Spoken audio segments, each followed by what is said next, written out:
दिन से जंगल में बारिश चल रही थी। सब पक्षी अपने अपने घरों में बैठे हुए थे। मिठू तोता तो 3 दिन से घर से बाहर ही ना निकला था।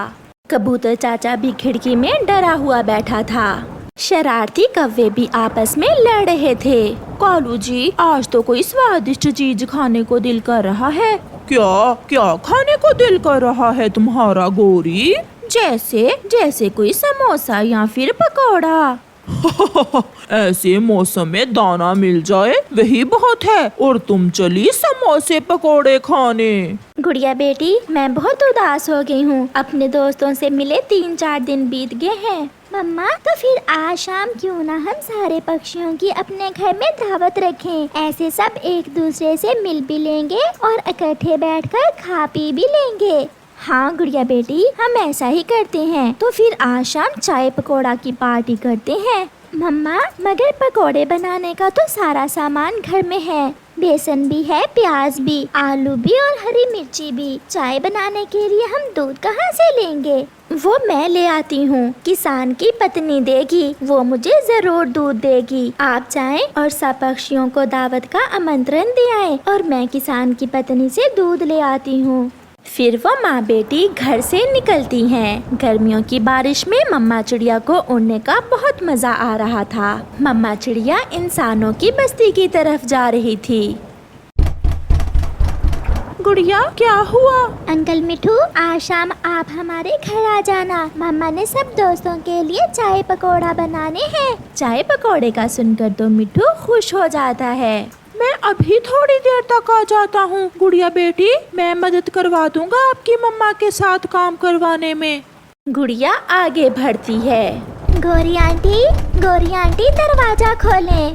गोरी बाहर आती है। छोटी चिड़िया की छोटी बच्ची, ऐसी बारिश में जाकर घर में आराम करो, कैसे दूसरों के दरवाजे तोड़ रही हो?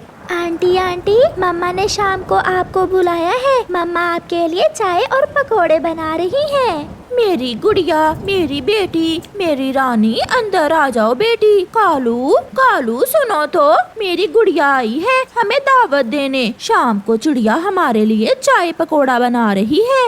आंटी जल्दी आ जाना, मैं अब कबूतर अंकल के घर जा रही हूँ। मेरी गुड़िया बेटी, कबूतर को ना ही बुलाओ तो अच्छा है, उसकी आंखें बहुत गंदी गंदी हैं। मम्मा ने कहा है सबको बुलाना है, मैं जा रही हूँ, बाय।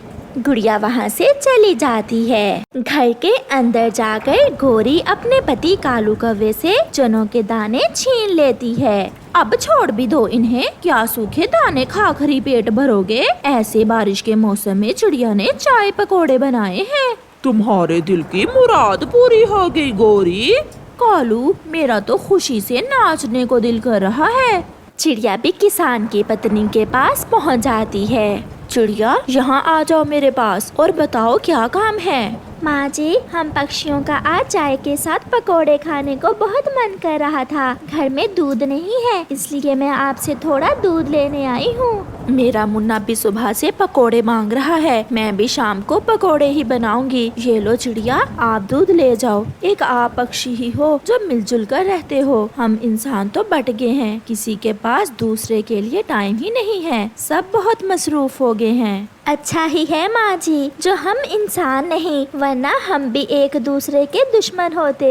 ऐसा कहते हुए चिड़िया किसान की पत्नी से दूध लेकर चली जाती है। गुड़िया ने सबको बता दिया था। वो वापस घर की तरफ जाती है। अब वो दोनों माँ बेटी पकोड़े बनाना शुरू करती हैं। चिड़िया अपनी कढ़ाई चूल्हे पर चढ़ाती है और आग जलाती है। बारिश के साथ हवा भी थी। हवा के साथ पकोड़ों की खुशबू पूरे जंगल में फैल जाती है। सब आना शुरू होते हैं। कबूतर भी आ जाता है, मिठू भी, बुलबुल भी। कौवा और कौवी तो बहुत तेज उड़ते हुए आ रहे थे। वो सब चिड़िया के घर इकट्ठे हो जाते हैं। चिड़िया बहन, आज हम बहुत दिनों बाद इकट्ठे हुए हैं। मैं तो आप सबको देखने के लिए तरस गई थी। देख लिया है तो अब जाओ। चुप कर जाओ, ओए गंदी आंखों वाले कबूतर। जाकर बारिश के पानी से अपनी आंखें धो लो, कितने बुरे लग रहे हो तुम। चिड़िया बहन, और कितनी देर है? सब तैयार है। गोरी, आप सब बैठें।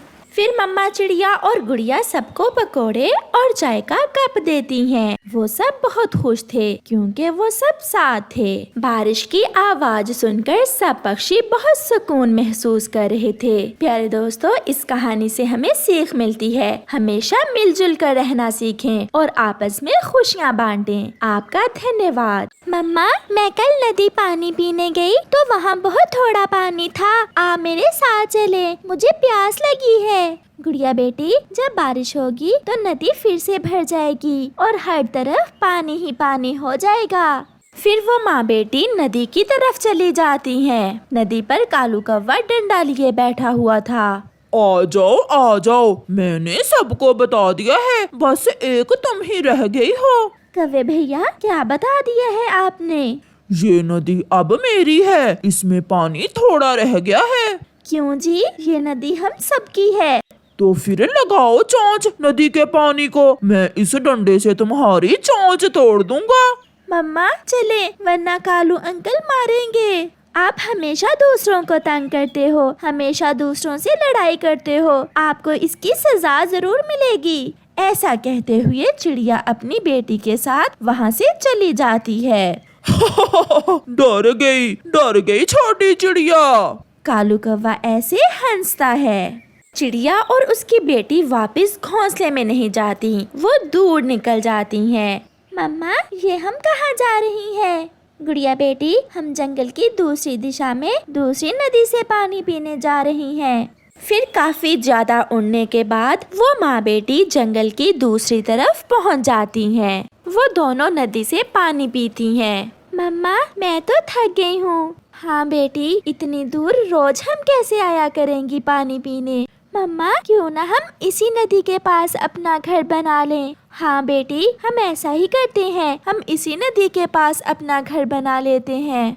फिर वो माँ बेटी अपना घर बनाने का काम शुरू करती हैं। गुड़िया लकड़ियाँ लाती और उसकी मम्मा उन लकड़ियों को जोड़ जोड़ कर घर बनाना शुरू करती है। सब चले गए, सबको मैंने भगा दिया, अब ये नदी और इसका पानी मेरा हुआ। दूसरे जंगल से उड़ते उड़ते एक बूढ़ी फाख्ता वहाँ आती है। वो जैसे ही नदी से पानी पीने लगती है, कौवा डंडा लेकर भागता है। भाग यहाँ से, ये नदी मेरी है।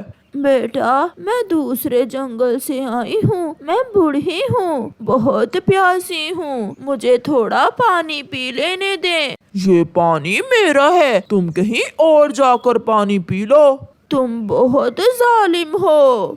ऐसा कहते हुए बूढ़ी फाख्ता वहाँ से प्यासी चली जाती है। दिन गुजरते गए, सूखा बढ़ता गया और फिर एक दिन नदी का पानी पूरी तरह सूख जाता है। अब तो कुछ करना होगा, अगर बारिश ना हुई तो मैं मर जाऊंगा, मैं प्यास से मर जाऊंगा। मैं देखता हूँ चिड़िया कहाँ गई है। फिर कौवा वहाँ से उड़ता है।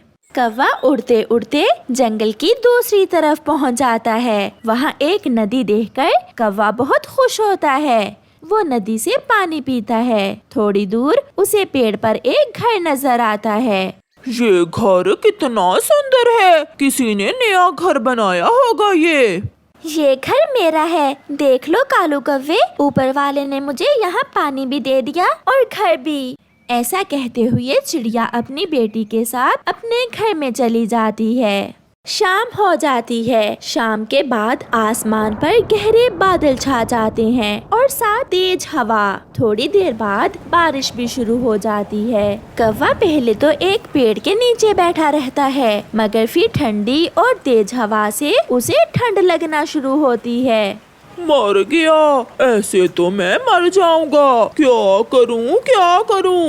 एक चिड़िया ही है जो मुझे आसरा दे सकती है। फिर कौवा चिड़िया के दरवाजे पर दस्तक देता है। चिड़िया, मैं हूँ कालू कौवा, मुझे बचा लो। मेरी बेटी सो रही है, आहिस्ता बोलो और यहाँ से चले जाओ, यहाँ तुम्हारे लिए जगह नहीं है।